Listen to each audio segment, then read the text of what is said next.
The Lord said to Moses, "If anyone sins and is unfaithful to the Lord, by deceiving a neighbor about something entrusted to them, or left in their care, or about something stolen, or if they cheat their neighbor, or if they find lost property and lie about it, or if they swear falsely about any such sin that people may commit, when they sin in any of these ways and realize their guilt, they must return what they have stolen or taken by extortion, or what was entrusted to them, or the lost property they found, or whatever it was they swore falsely about.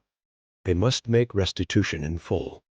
Add a fifth of the value to it and give it all to the owner on the day they present their guilt offering.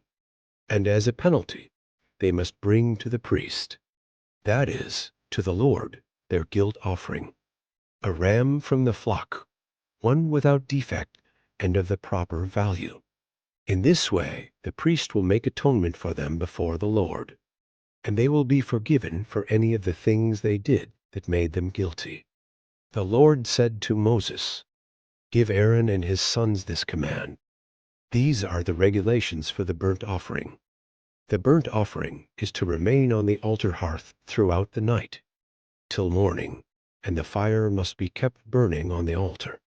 The priest shall then put on his linen clothes, with linen undergarments next to his body, and shall remove the ashes of the burnt offering that the fire has consumed on the altar, and place them beside the altar. Then he is to take off these clothes and put on others, and carry the ashes outside the camp to a place that is ceremonially clean. The fire on the altar must be kept burning. It must not go out. Every morning the priest is to add firewood and arrange the burnt offering on the fire, and burn the fat of the fellowship offerings on it. The fire must be kept burning on the altar continuously. It must not go out. These are the regulations for the grain offering. Aaron's sons are to bring it before the Lord. In front of the altar, the priest is to take a handful of the finest flour and some olive oil, together with all the incense on the grain offering, and burn the memorial portion on the altar as an aroma pleasing to the Lord. Aaron and his sons shall eat the rest of it, but it is to be eaten without yeast in the sanctuary area.